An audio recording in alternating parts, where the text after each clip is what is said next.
जय श्री कृष्ण भक्तों। श्रीमद् भगवद गीता अध्याय 1 श्लोक 36। पापमेवाश्रयेदस्मान् हत्वेतानाततायिनः तस्मान्नार्हा वयं हन्तुं धार्तराष्ट्रान् सबन्धवान् स्वजनं हि कथं हत्वा सुखिनः स्याम माधव।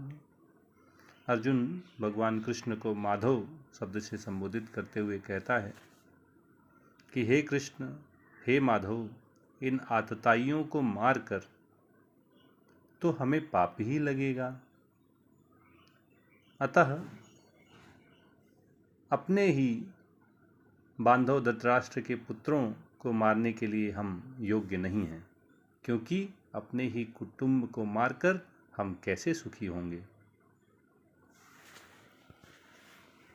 यहाँ पर 36वें श्लोक में अर्जुन भगवान को माधव शब्द से संबोधित करता है।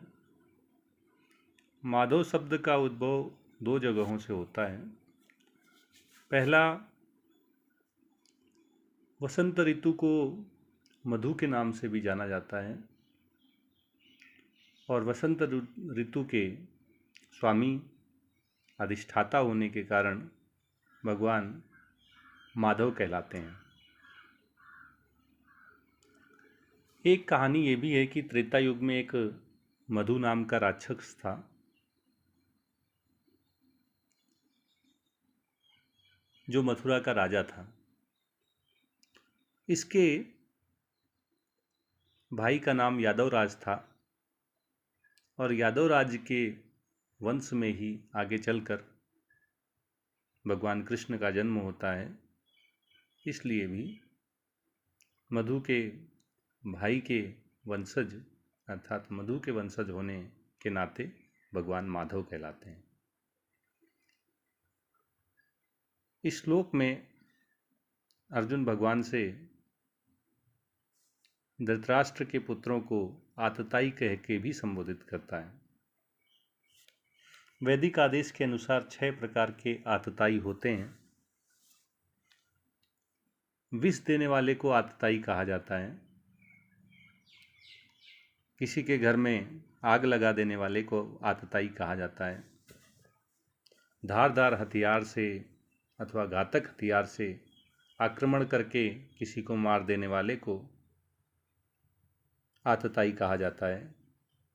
किसी का धन लूटने वाले को भी आतताई कहा जाता है। किसी की भूमि पर कब्जा कर लेने वाले को, उसको हड़प लेने वाले को भी आतताई कहा जाता है। और पराई स्त्री का अपहरण करने वाले को, पराई स्त्री को उठा ले जाने वाले को भी आतताई कहा जाता है। इन आतताइयों का वध करने का वैदिक आदेश है और इसमें कोई पाप नहीं लगता है। किंतु यहाँ स्थिति थोड़ी अलग है। यहाँ जो आतताई हैं वो अर्जुन के ही कुल के हैं, उसके ही मित्र हैं, उसके ही संबंधी हैं, उसके ही चाचा ताऊ हैं, पिता पितामह हैं, उसके ही ससुर मामा भांजे साले हैं, उसके ही इष्ट हैं, उसके ही मित्र हैं, उसके ही संबंधी हैं। ऐसे में अर्जुन करुणा के वशीभूत होकर मोह के गर्त में गिरकर प्रतिशोध की भावना से हीन होकर उन्हें क्षमा करना चाहता है। और ऐसे में अर्जुन भगवान कृष्ण को तर्क देता है कि हम ऐसे आतताइयों का अगर वध कर दें तो हम पर पाप ही चढ़ेगा, अर्थात हम पाप के भागीदार होंगे। फिर वो भगवान कृष्ण को माधव कहते हुए ये भी कहता है कि हे प्रभु, चूंकि राजा का कर्तव्य किसी को हत्या देने का अधिकार, किसी को हत्या का आदेश देने का अधिकार केवल राजा का ही होता है, इसलिए हम योग्य नहीं हैं कि हम धृतराष्ट्र के पुत्रों को और उसके बांधवों को, उसके मित्रों सहित, उसके संबंधियों सहित मार सकें। क्योंकि राज्य में राजा ईश्वर का स्वरूप, ईश्वर का अवतार समझा जाता था और उसे ही आदेश था कि वह अपने राज्य की भलाई के लिए, लोगों के कल्याण के लिए दुष्टों का वध, दुष्टों की हत्या कर सकता था, करवा सकता था। ऐसे में उसे कोई पाप नहीं चढ़ता था। किंतु अभी ना तो अर्जुन राजा है और ना ही वह किसी राज्य के सेनापति या किसी अन्य महत्वपूर्ण पद पे बैठा हुआ है। ऐसे में हत्या करने का अधिकार उसके पास नहीं है।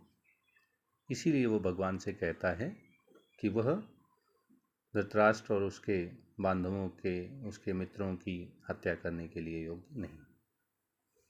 और अंत में एक और दलील अर्जुन भगवान कृष्ण के सामने पेश करता है। कहता है कि प्रभु, अपने ही लोगों की हत्या करके हम कैसे सुखी हो सकते हैं। अर्थात सुख तो वही है, खुशी तो वही है जो हम अपनों के साथ साझा करते हैं। ऐसे में अपनों की हत्या करके फिर हम किसके साथ खुशियां बांटेंगे, अपने सुख को किसके साथ साझा करेंगे। ऐसे में हम सुखी नहीं रह पाएंगे। हे प्रभु, अपनों को मारकर कोई सुखी नहीं हो सकता, मैं भी सुखी नहीं रह पाऊंगा।